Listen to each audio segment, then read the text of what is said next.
to you. Morning. How are Morning, you? Al. I'm good. Many of the papers, of course. Shenanigans at FIFA. The story that runs and runs. What do you make of it all? Yeah, is there anybody in the senior management of FIFA who doesn't have corruption allegations? I mean, we've got to be clear. Yeah, These are allegations. Nothing's been proven. Denied. But I can't think of another organisation where you have so many allegations of corruption. I don't know, other than Parliament or Congress. But for FIFA, 111 years, and it's the first time they've had a black person at their helm as president. Who would have thought the United States would have had a black president before FIFA did? It's not as if Africa or other regions, non-white regions, don't play football. But if this is what it takes, if it takes wiping out pretty much half the management and putting them on corruption charges to get this individual who doesn't come out smelling of roses from any of the newspapers, by the way, to be leading the organisation, albeit temporarily, then so be it. The major problem with FIFA is, what do you do? I mean, individual governments, it's not as if they can legislate, because it's a transnational organisation. What do you do to clean it up? And yet, football is such a seductive sport that... and so much money. And so much money. We have to keep watching it. We have to keep paying to watch it. But like I said, at least one glimmer of light. The United States and FIFA both have a black leader at long last. You mentioned it there, Albert, didn't you? It's Hayashi, the president of the Confederation of African Football, who is going to step in as interim leader of FIFA.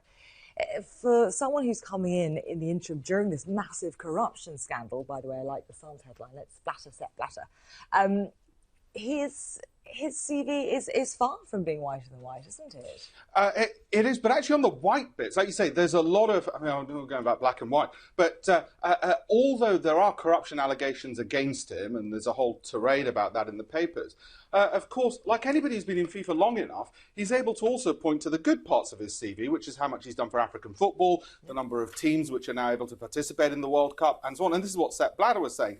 However, as anybody who's ever watched any allegations against anyone for fraud or corruption, you make a list of all your good points. It doesn't matter. Just one bad thing, and you're either going to prison or you're getting wiped off the organisation's list of trusted advisors or whatever else it is. And I think that's going to be the case with him. It doesn't matter whether on some parts he's whiter than white. It's on the other parts. Sadly, again, allegations of corruption. But then again, if you're FIFA, who do you pick? The Pope? I'm going to do I'm going to do a segue and actually confuse our graphics, because let's move on to Volkswagen, because actually, it's a similar sort of story. Yeah. How do you reform an organisation when you need people who know what they're doing and know the organisation, and yet you need a clean broom? And here we have the US boss of the business before Congress trying to explain what happened. It wasn't anything to do with me, Gov. It was just a group of engineers working on their rogue engineers. But it is a problem, isn't it? How do you come in and just say, right, we're gonna make a clean start? Because you can't just bring someone in who knows nothing about the business at all. Do you know? And I wouldn't want to liken Volkswagen to FIFA, because the US Congress likened them to Enron and Bernie Madoff, which is a bit rich coming from the US Congress, given that it was under US congressional watch that Enron and Madoff happened. I mean, I guess they're complaining that VW didn't happen in the US, because it could well have done. Do you sometimes feel that foreign companies get a slightly rougher ride in these congressional hearings? Don't ask me, ask BP. I suspect they do. But you know what? Politicians, they love grandstanding, and that's what the US members of Congress were doing. They weren't really helping the issue. Now, what VW are saying is that we're trying to get to the bottom of this. It is incredibly frustrating, because they're saying it's 10 or so IT software engineers and whatever, and they can't name them. But as you say, the bigger problem is, if that can happen in an organization of that size and fraud of that size, then how do you... It isn't right across the board. But how do you, in a massive organisation like that, find it and eradicate it? And how did it get there? How did that cancer get there in the first place? The bigger problem for VW, which nobody seems to have mentioned, is, are they big enough in size to be able to pay off all these liabilities. Because when you start mentioning companies like Enron, you're talking about companies which went bust. And there's no allegation yet, and I've been looking at some of the financials, that there doesn't seem to be any suggestion that they could actually end up insolvent, given, especially if you're dealing with US law, the liabilities can often be, they can be phenomenal.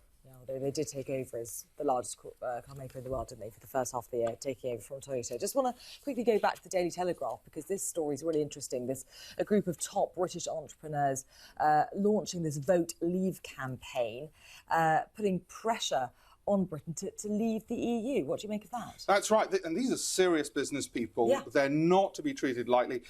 They're billionaires. And what worries me about this is that because they are serious individuals, you're going to, closer to the vote in 2017, you're going to see extreme volatility in the market, because it's going to give rise to uncertainty as to what's going to happen. Is Britain going to stay in the EU or not? And for that reason, you're going to see foreign currency volatility, you're going to see stock market volatility as a result of that. It could very well damage the British economy. Just the uncertainty, just the way the Scottish vote caused so much fluctuation, but this could be far, far bigger. What is interesting about this group is many of them have previously supported political issues such as UKIP and the alternative voting system, and they've been on the wrong side, let's put it that way, of history on that. But they are very serious business people. One of them, Peter Critis, I admire immensely. These are not eccentrics. These are people whose views will be taken seriously, and as a result of that, I worry it could lead to a lot of economic volatility for Britain.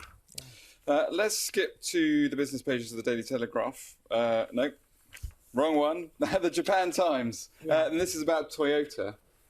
Some concern that the brand has been tarnished by its association with Islamic State and ISIS, and some suggestion that Americans sort of saying Toyota should be doing more to see what happens to their vehicles, which seems a little unrealistic. I mean, they can't control who buys their second-hand cars, can they? You're absolutely right on that front, and it's a bit rich, the Americans saying, why ISIS on your vehicles, when it was the American-funded opposition to ISIS who pretty much surrendered, I think it was something like 25% of their armaments that the Americans had given them, which are now in the hands of ISIS. So who's questioning the Americans about ISIS being armed with American technology? And I tell you what, American warfare technology is a lot more dangerous than a Toyota. All I can think about is, I bet VW are thinking, thank God it's not Volkswagens. I just want to ask you very quickly, story from the Wall Street Journal. If you got a phone call in the middle of the night from a man with a Swedish accent telling you you'd won a Nobel Prize, would you believe it? Happens to me every single night, and then I wake up. The thing is, scientists, you're going to win the Nobel Prize.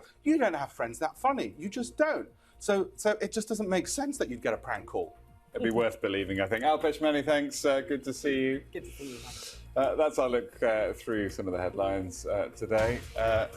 We'll see you soon. We'll see you soon. Stay with us. Thanks. Bye.